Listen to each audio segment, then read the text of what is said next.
గతంలో వేణుస్వామి చెప్పిన జాతకాలన్నీ రివర్స్ అయినాయి. మరి మీ చెప్పే జాతకం ఎంతవరకు కరెక్ట్ ఉంటుంది? ఎంతవరకు నిజమైన అవకాశాలున్నాయి? ఎక్కడైనా రివర్సు వేణుస్వామి నా ఫ్రెండ్. ఓకే. ఇదే స్టూడియోకొచ్చి చెప్పాడు. ఆయన ఏదో మామూలుగా చెప్తాడు స్ట్రాటజికల్‌గా. జ్యోతిష్కులు అనేటటువంటి వాళ్ళు చెప్తారు. ఈయన గెలుస్తాడు, ఆయన ఓడిపోతాడు అంటాడు. ఆయన వీళ్ళేమన్నా తీసుకొచ్చి అందరి డేట్ ఆఫ్ బర్త్‌లు ఇచ్చాడా వేణుస్వామికి? Venuswamy is a refined person. మంచోడు నాకు వ్యక్తిగతంగా తెలుసు. ఆయన ఏదో ఇది స్ట్రాటజికల్‌గా చెప్తారు. అంతేగాని కేవలం ఒక్క జగన్ జాతకం చూసేసి జగన్ గెలిచేస్తాడు, జగన్ గెలిచేస్తాడు, జగన్ గెలిచేస్తాడంటే వీళ్ళని ఎందుకు బెట్టింగ్‌లు ఎవడు కాయమన్నాడు? ఆయన కాయమన్నాడా? బెట్టింగ్‌లు వాళ్ళు కాసుకుంటారు. ఇప్పుడు వాళ్ళ బాధ అంతా ఏంటి? జగన్ రానందుకు కాదు, వేణుస్వామి గారు చెప్పినందుకు కాదు. ఈయన మాటలను పట్టుకొని బెట్టింగ్‌లకి వెళ్ళిపోయి నష్టపోయినందుకు తిట్టుకుంటున్నారు ఆయన్ని. ఆయన చక్కగా బ్రహ్మాండంగా జ్యోతిష్యానికి అంబాసిడర్ ఆయన. వేణుస్వామి వచ్చిన తర్వాత ఆయన ఏంటంటే పాపం మంచి చెప్తాడు, ఓపెన్గా చెప్తాడు, డేరింగ్గా చెప్తాడు. కాకపోతే చంద్రబాబు నాయుడు వాళ్ళు రారని ఆయన ఎక్కడ చెప్పలా. ఆయన ఏం చెప్పాడో జగన్ వస్తాడన్నాడు. బోల్డంత మంది చెప్తారు, బోల్డంత మంది జ్యోతిష్కులు చెప్తారు. ఏ రాజకీయ విశ్లేషకులు చెప్పట్లేదా జగన్ ప్రజలకి వాళ్ళకే తెలియదు అన్నారు. సో ఇవన్నీ జ్యోతిష్యం అని అంటే ఆస్ట్రానమికల్ ఫ్యాక్టర్స్ని, ఆస్ట్రాలజికల్ ఫ్యాక్టర్స్ని బ్లెండ్ చేయాలి. మోడర్న్ సైన్స్ని, ఏన్షియంట్ సైన్స్ని బ్లెండ్ చేయాలి. అందుకే నేను మొదటి నుంచి చెప్తున్నాను. కేవలం శని 3వ ఇంట్లో 4వ ఇంట్లో ఉన్నాడు. వేణుస్వామి అనుకుంటున్నారా, మజాకా అనుకుంటున్నారా? వీళ్ళు ప్రజలు ఏమనుకుంటున్నారు అసలు? ఆయన బాగుపడండిరా అని చెప్తున్నాడు. డబ్బులు సంపాదించండి, కసిగా సంపాదించండి అన్నాడు. ఆయన చెడు చెప్పాడా? జగన్ ఒక్కడ ఓడిపోతాడంటే జగన్ చేసిన దానికి ఆయన ఏం చేస్తాడు? జగను పంచుకున్నాడు డబ్బులు, ఆ పాలసీ నమ్ముకున్నాడు. చీఫ్ మినిస్టర్ అయితే ఆయన చెప్పిందే కరెక్ట్ అని ఉండదా? అంటే అమాయకుడు దొరికాడని ఈయన మీద ట్రోలింగ్ చేస్తే హ్యాపీ, ఇంకా పబ్లిసిటీ అయిపోయాడని ఆయనే చెప్తున్నాడు. మళ్ళీ వచ్చాడు మనగాళ్ళలాగా వచ్చి, మళ్ళీ నేను 6 నెలల దాకా నేను రానన్నాడు. మళ్ళీ మొన్న చక్కగా 5 days క్రితం మళ్ళీ రెచ్చిపోయిన వేణుస్వామి పెట్టారు. ఏం పర్వాలేదు, మనం చెప్పే ప్రెడిక్షన్స్, జ్యోతిష్కులు చెప్పేటటువంటి ప్రెడిక్షన్సే జరుగుతాయి. వీళ్ళు చేతకాక, డెవలప్మెంట్ చేతకాక, జగన్ గారికి చేతకాక, ఇదిగో ప్రజలు పట్టం కట్టి ఇస్తే నిలబెట్టుకోవడం చేతగాని ఆయన ప్రజలేమో డెవలప్మెంట్ చేతగా కష్టపడి పనిచేయరు వీళ్ళు. ప్రజలు పని చేసి డబ్బులు సంపాదించి డెవలప్ అవుదాం లేదు. నువ్వు చెప్పావు కాబట్టి నేను కోటేశ్వరుడు అవలా. ఎందుకు అవుతావు రా నువ్వు కోటేశ్వరుడివి? ప్రజలు ఎందుకు అవుతారు కోటేశ్వరుడు? కష్టపడితే అవుతాడు. ప్రపోర్షనేట్గా చెప్పాడు ఈయన వేణుస్వామి గారు. ఒక్కళ్ళని అనకూడదు ఎప్పుడు కూడా. సో తప్పు చెప్పాడు. నాకు నచ్చింది. ఎందుకు నేను ఈరోజు చెప్తున్నాడు, నేను తప్పు చేశానని క్షమించండి అని చెప్పాడు చక్కగా. అది సంస్కారం అంటారు దాన్ని. అలా ప్రతి ఒక్క జ్యోతిష్కుల్లో ఒకటి రావాలి. ప్రతి ఒక్క జ్యోతిష్కులు చెప్పేది కరెక్ట్. దురాశాపరులు ప్రజలు కూడా కరెక్టే, కానీ దురాశాపరులైనటువంటి ప్రజలు మాత్రం కరెక్ట్ కాదు. కష్టపడకుండా గ్రహాలు చెప్పినాయి అని నా రాశి బాగుంటుందా అండి, నేను గెలుస్తానా అండి అంటే తప్పు అనమాట. సో రామ్ చరణ్ గారి కూతురు క్లింకార జాతక ప్రకారంగా ఎలా ఉంటుంది ఆ అమ్మాయికి? ఆమె చిన్న బుడ్డది. ఆమె రామ్ చరణ్ కూతురు కాబట్టి, ఉపాసన కూతురు కాబట్టి ప్రతి ఒక్కళ్ళు ఒక్కొక్క వీడియో పెట్టారు. ఆ వీడియోలో నేను కూడా పెట్టా. ఉపాసన గారు చేసే సేవలు కానీ, ఆమె కాలేజెస్ పంజాగుట్ట ఎదురుకుండా పారామెడికల్ కోర్సెస్ అవన్నీ నడుపుద్ది ఇన్స్టిట్యూట్స్. 300 కోట్లు అవలేలగా ఇచ్చి పడేసింది సద్గురువుకి, వాసుదేవ్ జగ్గికి, ఆయన గురువు గారిని. ఆమె గురుభక్తిలాగా మిగతా వాళ్ళకు ఉంటుందా? అపోలోలో అంటే వాళ్ళ తాతల వాళ్ళు, వాళ్ళ పిన్ని సంగీత వీళ్ళు ఇవ్వాలనుకున్నారు కాబట్టి ఇచ్చారు. అందరికి ఇస్తానంటే లైన్లు కట్టేస్తారు ఇప్పుడు ఉపాసన దగ్గరికి. ఆమె కూతురు కాబట్టి, డబ్బులున్నది కాబట్టి ప్రతి ఒక్కళ్ళు క్లింకరా అంటున్నారు. ఏ మామూలు పిల్లలునూ ఆమె ఒకటి కదా? ఏం చిరంజీవికి డబ్బులు లేనప్పుడు, జీరోలో ఉన్నప్పుడు, ఆయన వాళ్ళ తండ్రి మామూలు ఆర్మీ మ్యాన్గా ఉన్నప్పుడు, టీచర్గా ఉన్నప్పుడు పవన్ కళ్యాణ్ గారు ఇంటర్వ్యూస్లో చెప్తూ ఉంటారు. అప్పుడు మరి చిరంజీవి గారిని అలా చూసారా? చిరంజీవి కష్టపడ్డాడు, డిసిప్లిన్గా పెరిగాడు, మెగా హీరో అయ్యాడు. పవన్ కళ్యాణ్ గారు కష్టపడ్డారు, రామ్ చరణ్ కష్టపడ్డాడు. అందుకే ఉపాసన లవ్ చేసింది. అదే రామ్ చరణ్ హీరో కాకపోతే ఉపాసన లవ్ చేస్తుందా? పెళ్లి చేసుకోవడానికి ఒప్పుకుంటుందా? చిరంజీవి గారి దగ్గర డబ్బులు లేకపోతే వాళ్ళు ఒప్పుకుంటారా? వాళ్ళ దగ్గర డబ్బులు లేకపోతే చిరంజీవి గారు ఒప్పుకుంటారా? ఇంకా చిరంజీవి చాలా మంచోడు. ఎందుకని పాపం ఆయన వాళ్ళ అమ్మాయి భరద్వాజం చేసుకుంటున్నప్పుడు ఇంత మాట అండు, అంత మృదు స్వభావి. ఓకే, ఇప్పుడు క్లింకార భవిష్యత్తు బ్రహ్మాండంగా ఉంటుంది, పేరు కూడా బ్రహ్మాండంగా ఉంది. ఉపాసన బ్రహ్మాండంగా ఎంటర్ప్రైనర్ చేస్తుంది. అండ్ డెఫినెట్ ఆమె మాత్రం సినిమాల్లోకి పంపదు.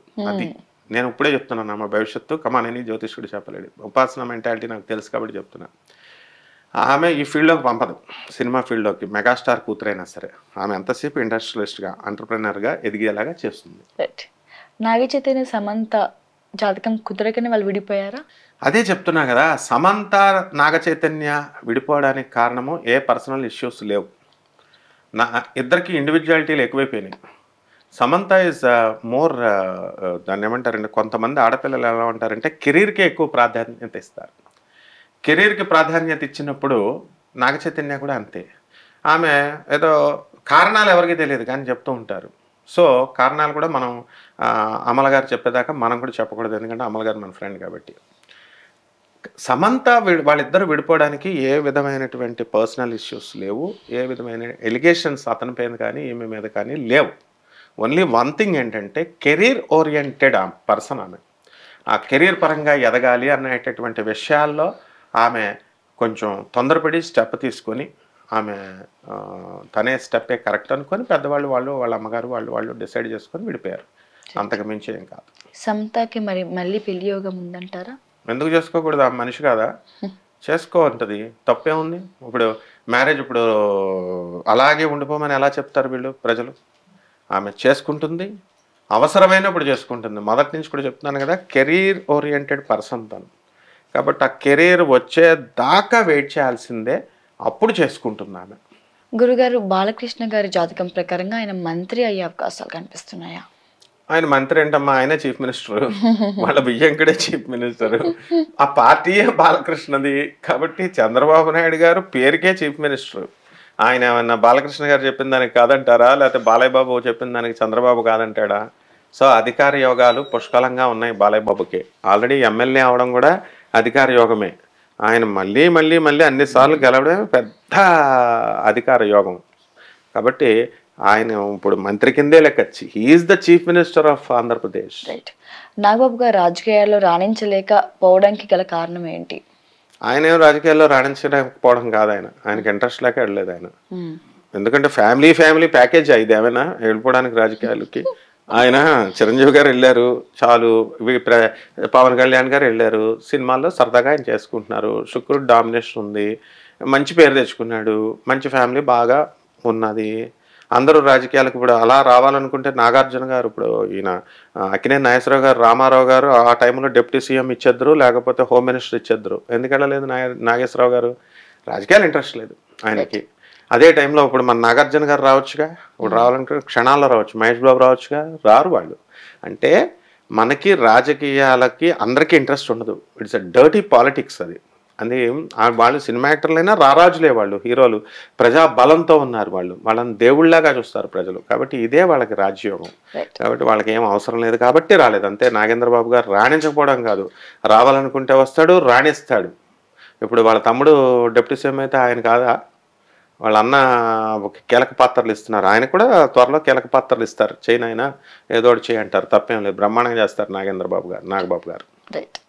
2029 ఏపీ ఎన్నికల్లో మళ్ళీ చంద్రబాబు గారు సీఎం అవుతారా? చంద్రబాబు హవా నడుస్తుంది కమ్మా. ఆయన ఆరోగ్యం బాగా చూసుకోవాలి, చక్కగా బాగా పరిపాలన చేస్తాడు తెలుసు మనకి. పవన్ కళ్యాణ్ గారు కూడా బ్రహ్మాండంగా చేస్తారు. మరి ఇవన్నీ కూడా ప్రజల టార్గెట్స్ ఉంటాయి. ఇప్పుడు సచిన్ టెండూల్కర్ని ఒక బ్యాట్ పట్టుకుంటే 100 కొట్టేయాలా అని ఆశిస్తారు జనం. ఆయన ఇంకా అక్కడ పొజిషన్ చూసుకో అవసరం లేదు, ఆడు బౌలింగ్ వేసేవాడు ఎవడు, వాడు ఎంత స్పీడ్గా వేస్తున్నాడు, ఇంక ఇదంతా చూడరు అనమాట. ఇదిగో పట్టుకున్నాడా కొట్టేయాలా. అలా చంద్రబాబు నాయుడు గారి మీద హై ఎక్స్పెక్టేషన్స్ ఉన్నాయి ఇప్పుడు తెలంగాణ ఆంధ్ర ప్రజలకి. ఎందుకంటే జగన్ మీద కక్ష కొద్ది దింపేశారు కాబట్టి ఈయన చేస్తాడు, దేశాన్ని ఆంధ్ర రాష్ట్రాన్ని డెవలప్ చేస్తాడని చెప్పాడు కాబట్టి చేయాలి అన్న కసితో చేశారు. ఈయన కనుక సరిగ్గా చేయలేదనుకో వెంటనే దింపేస్తారు. వెంటనే అప్పుడు ఏమవుతుంది, ఆటోమేటిక్గా ఆయనతో పాటు ఇప్పుడు పవన్ కళ్యాణ్ గారు వల్ల చంద్రబాబు నాయుడు గారికి ఎంత గుడ్ నేమ్ వచ్చి ఇద్దరు బాండేజ్తో చక్కగా గెలిచారో, ఈ కోయిలేషన్ గవర్నమెంట్ని ఫామ్ చేశారో, బీజేపీకి ఏం పెద్ద ఎఫెక్ట్ ఉండదు. వీళ్ళిద్దరి మీద పడిపోయి వీళ్ళిద్దరిని నింపేస్తారు. కాబట్టి చాలా జాగ్రత్తగా వేయాలి వీళ్ళు స్టెప్స్. పవన్ కళ్యాణ్ గారికి ఆల్రెడీ 3 పెళ్లిళ్ళు అయినాయి, అందరికి తెలిసిన విషయమే. మరి 4వ పెళ్లి కూడా అయ్యే అవకాశాలు ఉన్నాయి ఆయన జాతకంలో? ఇంకెన్ని పెళ్లిళ్ళు ఉన్నాయి? ఎవడమ్మా వాడు చెప్పింది 4వ పెళ్లి అని? ఆయన ఇష్టం, ఎన్నన్నా చేసుకుంటాడు. ప్రచారం అలా సాగుతుంది. ప్రచారం చేసేది మన ఫ్రెండ్సే, నాన్ సెన్స్ అదంతా. ఆయన 3వ భార్య ఫారినర్, ఇక ఆమె ఎందుకు వదులుతుంది దీన్ని? ఇండియన్ గర్ల్ కి అంతే కూడా ఫారినర్ గర్ల్ డిసిప్లిన్. నాగార్జున గారిని పెళ్లి చేసుకున్నప్పుడు అమలు చేసుకుంది, ఫారినర్ వదిలేస్తుందనో లేకపోతే నిలబడుతుందా, ఎంతవరకు నిలబడుతుందా అన్నారు. బ్రహ్మాండంగా చేసి చూపించింది అమల గారు. అందువల్ల ఈ ఇప్పుడున్నటువంటి ఆవిడ అందులో డిప్యూటీ సీఎం అయ్యాడు, మినిస్టర్ అయ్యాడు, రాజకీయాల్లో క్లిక్ అయ్యాడు, ఒక అగ్ర పార్టీ ఉంది, చీఫ్ మినిస్టర్ అయ్యేటటువంటి పరిస్థితులు భవిష్యత్తులో రావచ్చు. అటువంటి దానికి అధ్యక్షురాలు ఆమె. పవన్ కళ్యాణ్ ఏంటి, ఆమె ఏమైనా పిచ్చిదా? ఫారినర్ అంటే ఏమనుకుంటున్నారు, very discipline than in Indian. కాబట్టి ఆమె ఎట్టి పరిస్థితుల్లో వాళ్ళంటే ముందోళ్ళు వదిలేశారు. ఇదిగో వదిలేశారంటే ఏదో సెటిల్మెంట్లు చేసుకున్నారు. వాళ్ళు కూడా మంచివాళ్ళు పాపం. ఎలా అంటే అండర్స్టాండింగ్తో వెళ్ళిపోయారు వాళ్ళు. ఇప్పుడు ఏం ఆ ఛాన్స్ ఇవ్వదు. కాబట్టి 3వ పెళ్ళి, ఫైనల్ పెళ్ళి. Pawan Kalyan is fixed for her, fixed. And ఆయన గేమ్ అయిపోయింది ఈ 3వ పెళ్లితో. రాజకీయాల్లో కూడా చక్కగా బ్రహ్మాండంగా గేమ్ అక్కడ స్టార్ట్ అయింది. మ్యారిటల్ లైఫ్ గేమ్ ఆగిపోయింది. కాబట్టి ఎట్టి పరిస్థితుల్లో ఇక 4వ పెళ్లి అనేటటువంటి టాపిక్ లేదు, ఆయనకు పెళ్లి చేసుకోవాల్సినటువంటి అవసరం కూడా లేదు. అయితే ఇప్పుడు ఆయనకు బాధ్యతాయుతమైనటువంటి ఆంధ్ర రాష్ట్రం వాళ్ళంతా కూడా దాని మీద చూసుకుంటాడు ఆయన ఫోకస్, ఈ పెళ్లిల మీద చూసుకుంటాడు. ఎక్కడైనా ఈ పిచ్చివాగుళ్ళు వాగుతారు వీళ్ళంతా, అంతే. నయనతార గారు విఘ్నేష్ గారి జీవితం ఎలా ఉండిపోతుంది? కలిసి ఉంటారా, లేకపోతే మధ్యలో ఏమైనా డిస్టర్బెన్సెస్ వస్తాయా? ఆరెంజ్ లాగా ఉంటుంది, కలర్ఫుల్ గా ఉంటుంది. పెళ్లి చేసుకున్న వాళ్ళకి శుభాలు పలకరా పెళ్లి కొడుకు అంటే, పెళ్లి కూతురు మొండ ఎక్కడుందో ఇలా తీసుకురండి అన్నారంట. అలాగా ఇంకా పాపం మన పెళ్లి చేసుకోలేదు, పెళ్లి ఏదో చేసుకుంటున్నారు, అప్పుడే విడిపోవడాల గురించి మనం ఇంటర్వ్యూలు చేసేసుకుంటున్నాం, డిస్కషన్ చేసేసుకుంటున్నాం.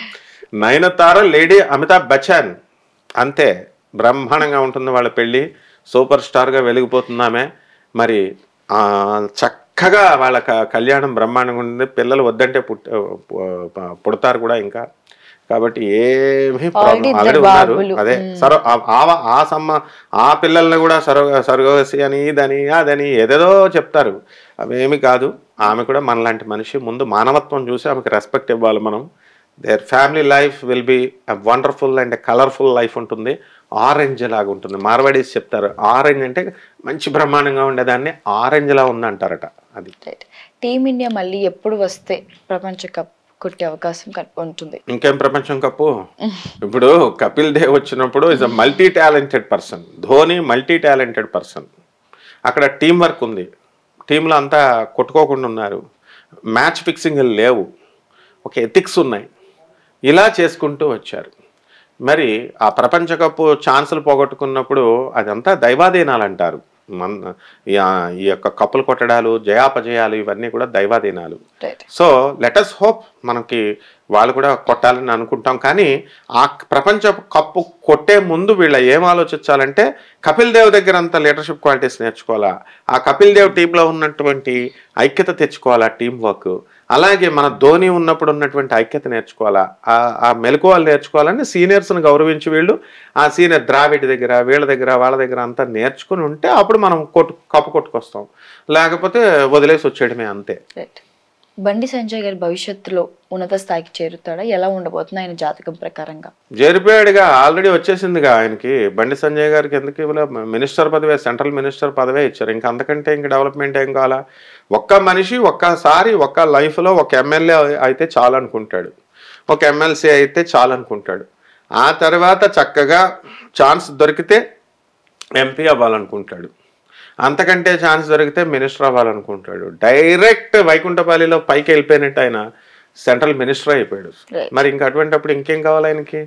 బ్రహ్మాండంగా వెళ్ళిపోతూ ఉంటాడు. నెక్స్ట్ బీజేపీ గవర్నమెంట్ కనుక పటిష్టంగా వీళ్ళు కనుక చేసుకుంటే, తెలంగాణలో బలంగా కనుక చేసుకున్నట్లయితే డెఫినెట్గా అవుతాడు. అంతేగాని ఆయన ఇప్పుడు బండి సంజయ్ గారికి కుంభరాశి ఇటువంటి టైంలోనే అయిపోయాడు ఆయన.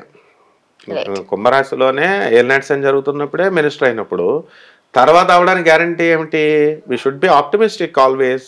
సో డెఫినెట్గా ఆయన కూడా ఎదిగిపోతాడు. నందమూరి మోక్షజ్ఞ హీరో అవుతాడా, లేకపోతే జాతకం ప్రకారంగా ఎలా ఉండబోతుంది ఆయనకి? నందమూరి మోక్షజ్ఞ బ్రహ్మాండమైన హీరో అవుతాడు. పర్సనాలిటీ ఉంది, మరి చక్కగా బాలయ్య బాబు గారు ఫాలోయింగ్ ఉంది.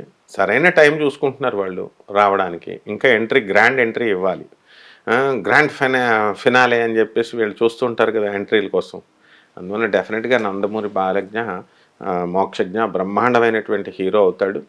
అండ్ నటన వంశపారంపర్యంగా ఆయన రామారావు గారి దగ్గర నుంచి, బాలకృష్ణ బాబు గారి దగ్గర నుంచి అన్నీ కూడా ఆయనకు వచ్చినాయి.